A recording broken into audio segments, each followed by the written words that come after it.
So here we are in the second game. We won the last one, so 1-0. Let's see if we can keep it up. We're on the draw again, and this hand looks just too slow, especially on the draw. I think I'm going to mulligan this. And this hand is also really slow. But I don't think I want to go to 5 because this is a hand that functions. Alright, well Thalia is wonderful. So that'll speed us up a little bit. So Copperline Gorge, are we up against? I guess this is Burn. I was afraid of Dredge. Our hand is not great against Burn. And especially if we run this Thalia out and then it just gets Searing Blazed, we are in a world of trouble. It sucks that we're on the draw here. So this is going to hurt real bad. So we're taking 7 this turn. So he's at 3 cards. Let's hope that this Thalia sticks. We're not blocking, but we just really don't want to get hit by a Searing Blaze. Searing Blaze is real bad.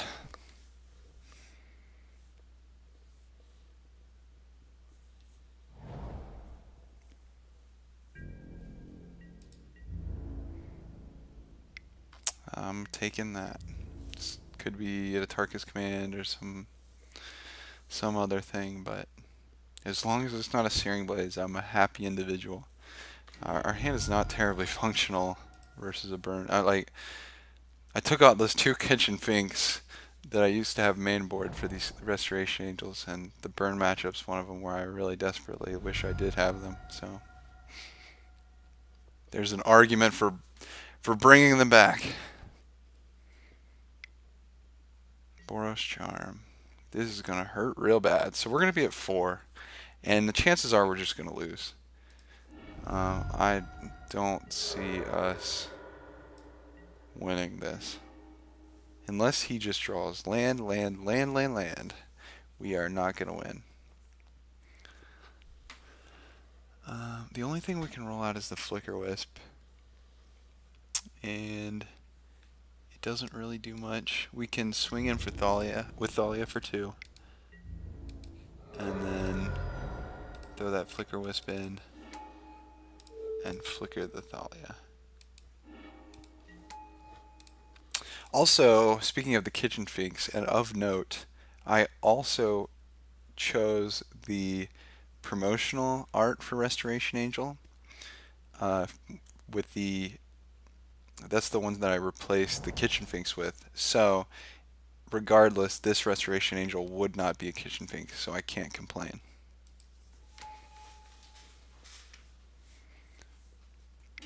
Well, a Wild Nacatl is a good sight. A Rift Bolt is definitely not.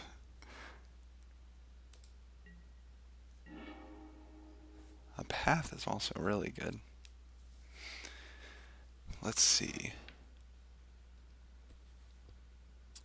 It is super unfortunate that we have 2 brown sources here, because that means we can't play the Serra Avenger and the Path to Exile with having to pay 2 for Thalia. I mean, I guess we could if I went ahead and Ghost Quartered one of these planes. Is it worth it? Who knows, maybe. Man, this is... the whole going to 1 thing is a serious problem. I don't even know if... I can't really get offensive here. Because we've got the Rift Bolt coming.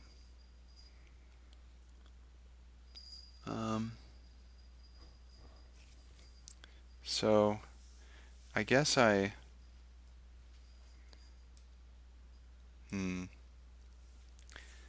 is troublesome. So what would be the best line of action here? I mean, I could play Restoration Angel and flicker the Flicker Wisp, and then, or I should say, blink the Flicker Wisp, and then flicker the Restoration Angel, and then on the end step, the Restoration Angel comes back, and then Flicker Wisp gets blinked, and then I can flicker something for his turn. But what does that accomplish? And will it save me? I guess not. Um, is there any better play though? Like, what else do I do? I guess in that case I can swing with the Flicker Wisp. You know what? I'm gonna do it because I don't think that playing the Sarah Avenger and the or playing the Path to Exile really does anything, and I can do it next turn. And if I do the Restoration Angel right now,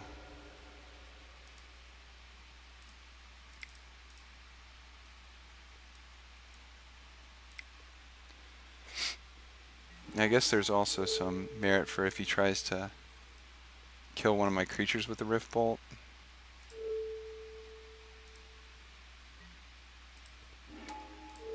Then I can save it with the Restoration Angel. I sincerely think it's going to my face, though.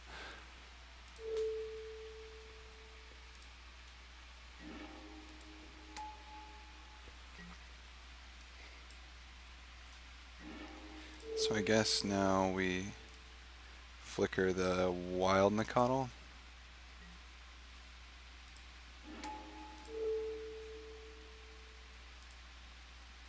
Alright. Well, let's hope he draws Stone Nothing until we can kill him.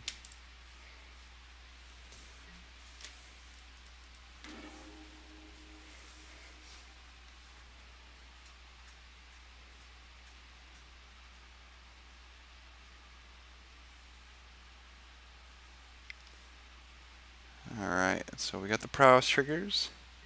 It's going to our face, of course. And he drew... He's not playing it immediately, so maybe we're alright. For one turn at least. Oh, here we go. It's a Goblin Guide, which is not threatening, so we're alright right now.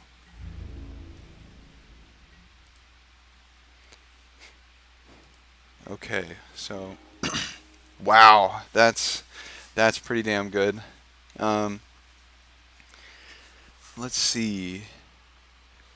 I think we've got this board on lockdown. How offensive can we go without dying? We have to worry about... We're at 1, so we have to worry about another hasty Goblin Guide coming. Man, I don't know if there's... We've got a Path to Exile. So...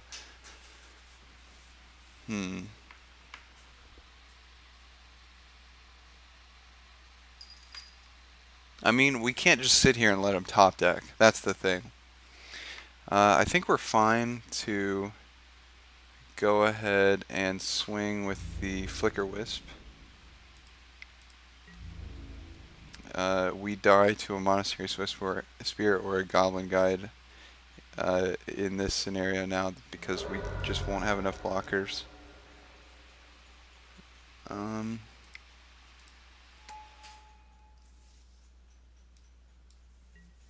Alright, so here's to hoping it's not a hasty creature.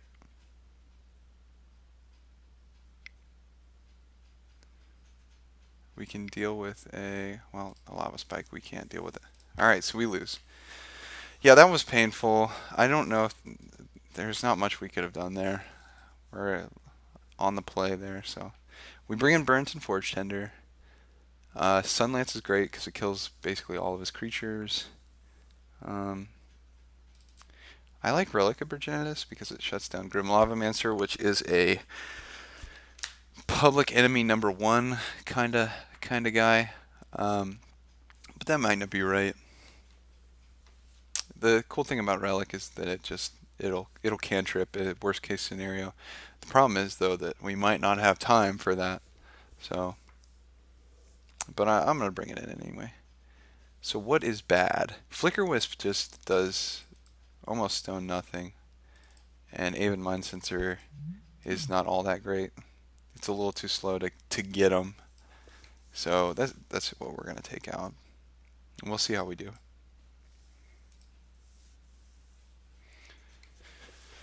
because usually when we're playing through here, we're blocking. We don't. Flicker Wisp can't block well. He's our offensive creature, or she. All right, so we're playing first, and this hand looks great.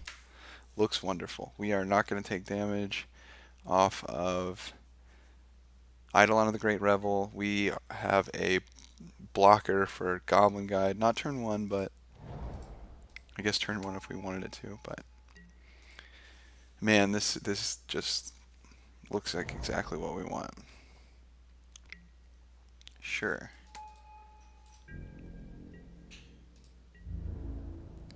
The only thing we fear is something like Skullcrack, I guess, while we're blocking with this Forge Tender. But even then, worst case scenario, they're going to save us 3 life from blanking that Skullcrack.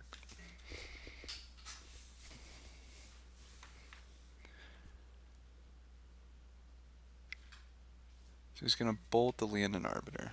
Do we want to stop this? I think this Forge Tender is just too damn important to waste on saving a Leonin Arbiter right now. It would be hellish if he had... Yeah, I thought we took out the... Oh, I guess we took out only one Avid Mind Sensor. But... Damn, if he only has fetch lands in hand, it'd be cool. But this Burnson Forge Tender is going to do too much work blocking to worry about saving this Leonin Arbiter. Yeah, there's that Wooded Foothills.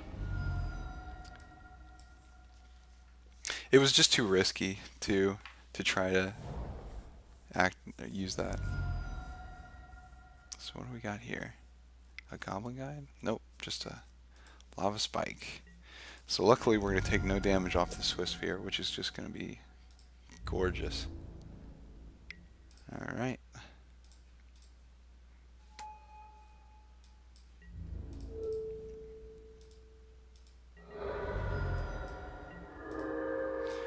So a land would be nice here. Another Restoration Angel. So we don't have anything to play next turn. So hopefully they have a relatively tame turn and we can maybe draw land and play both our Mind Sensor and our Blade Splicer. So this looks like he's representing a Skullcrack. Usually if they want to do this, they're going to try to Skullcrack us. And I'm not... Like, blanking a Skullcrack is not that bad. I don't know. I'm really iffy on keeping us I'm really iffy on blocking now because he blocked so. I mean, he could be totally bluffing us. I mean, we did bluff him last match, so we deserve this. But this is really, it's not a terribly risky, I guess, because we can just blank that Skullcrack, but it's still obnoxious that we're going to lose our Burrington Forge Tender if this is a Skullcrack.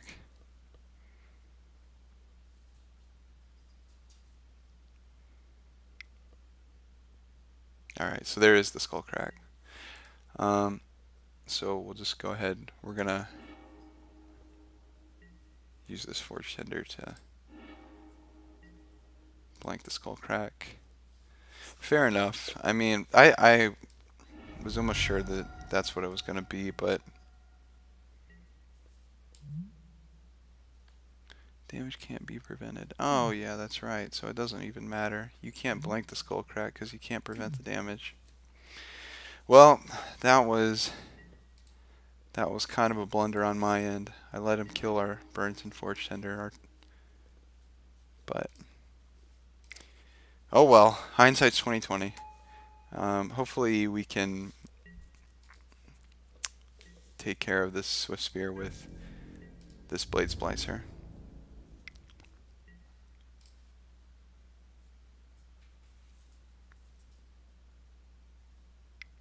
So this is Destructive Revelry. Yeah, that's pretty damn good right now because We haven't been drawing lands. But we're still going to kill this Monastery Swiftspear.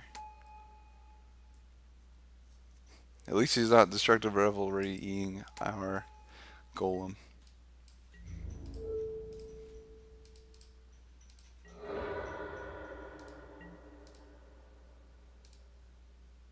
Land would be good here. Cool.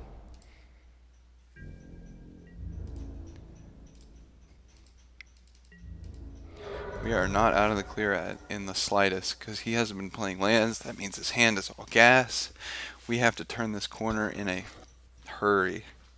A land would be incredible next draw, so that way we can play a Restoration Angel after hasting out this Haven Mindcensor. I am in a heartbeat going to block this Goblin Guide. Let's see, hopefully we get a land. It's not a land. It's a Forge Tender, though. That is what I like to see. Holy hell.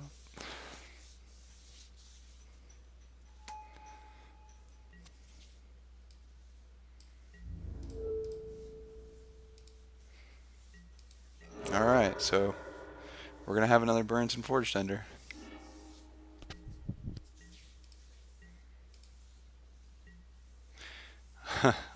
I know I won't draw a land, so I might as well take this up. He knows what I have here.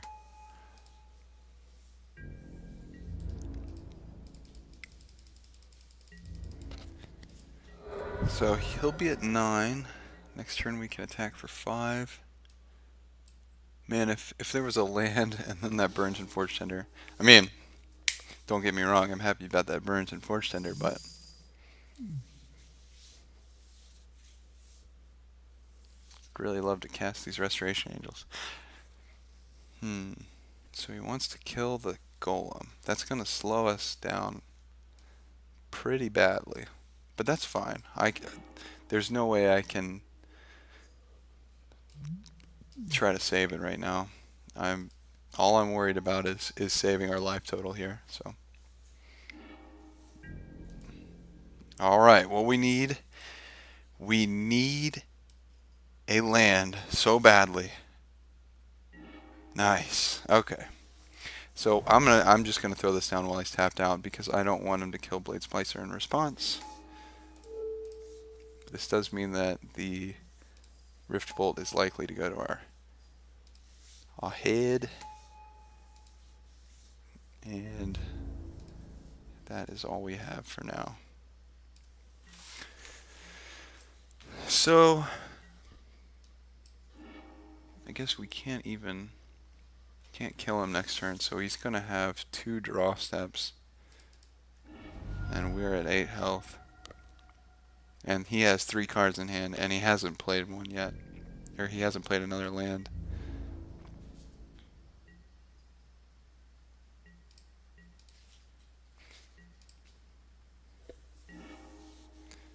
Well, that's pretty damn good. Alright. So we're going to swing in for 6. Let's see if he blocks. I would probably block here, honestly. Because your top decks are just so damn good as a burn player. But he's not going to. That means we undoubtedly kill him next turn. So yeah, I mean, I guess we can play this Blade Splicer. And you know what? Let's shut off we can shut off a color here too. He played, what did he play? He played Destructive Revelry and he hasn't played a single Boros Charm. I risk making this Nacatl a 3/3, but I think I'm gonna kill this Inspiring Vantage just because I'm worried about Boros Charm more than I am something like Atarka's Command. Yeah, that's fine. Because I mean, if this is a typical burn deck, he only has red in his list.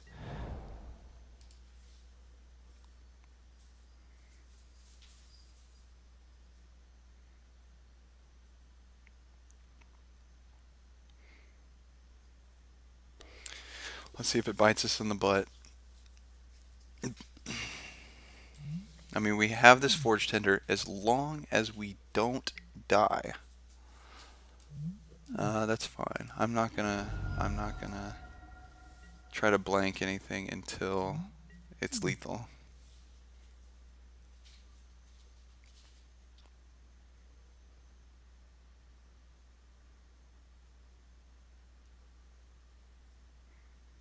All right. So we got it. Cool. Well, that was a close one. Now we have to win a game on the draw, which sounds horrifying. Um, is there any way the setup could be better? I don't think so. Yeah, I'm just gonna roll with this. I almost gut shot would be pretty good against Grim Lavamancer, but I'm sure as hell not ready to pay 2 mana or 2 life, two of the most important resource to kill it.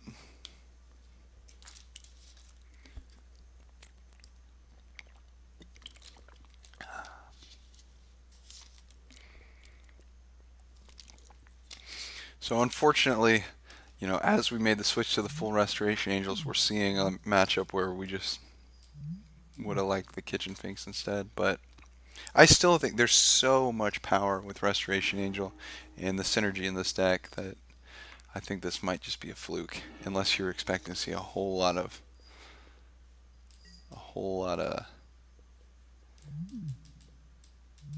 burn. Um, this looks. I want to keep this. We have a we have something to play every turn. Uh, I'm worried about Grim Lavamancer, and Relic of Progenitus ensures that it's not a problem as long as he does not like Destructive Revelry our Relic, which could be a problem. But if he does, at least he's not going to be using it on our Golem. All right, show us some lands, baby. Leonin Arbiter. That's not terrible. And in this situation, the last match with Suicide Blue, I was worried about. Uh, I was worried about Leonin Arbiter dying, eating a bolt or something. But I think in this case, I would rather him go onto the field and just be the bolt absorber, because that's just 3 damage that's not going to our face. But then again, I think the first 2 mana spell that I'm going to throw down here is going to be something that blocks this Goblin Guide. So maybe I don't throw it down.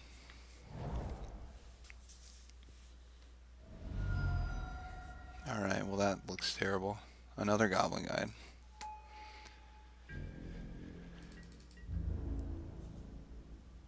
So we're taking 4 and then probably some more. Well, we got plenty of land now. Clear all that land off.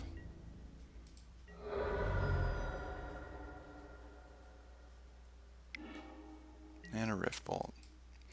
Well, this is not looking good in the slightest, but there's a Path to Exile. If we don't play a creature and then we hold up the path, what does that net us? So if we hold up the path, we path a Goblin Guide. He is -1 Goblin Guide. That Rift Bolt will go to our face though, and we'll take 5 damage total from 1 Goblin Guide and a Rift Bolt. But if we play a Leonin Arbiter or a Selfless Spirit, then we have the potential to eat the Rift Bolt there, eat the Rift Bolt in the upkeep, and then take 4 damage from the Goblin's Guides. But then he still has a Goblin Guide. I think I'm just going to roll out. I'm so worried about Searing Blaze. We are in a terrible position right now, and it's very likely we're going to lose because this is just an exceptional hand for burn, and we are just not really doing anything. What we need to do is just we're gonna have to play this Blade Splicer on turn 3 and just hope and pray that by some miracle he doesn't have anything to kill the golem with. A Searing Blaze. I haven't seen a Searing Blaze yet, but that's just a worst case scenario. Oh, I have to discard. It'll be a Plains.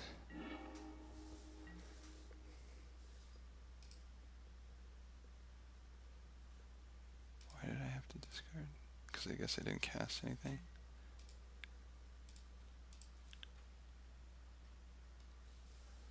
Hmm.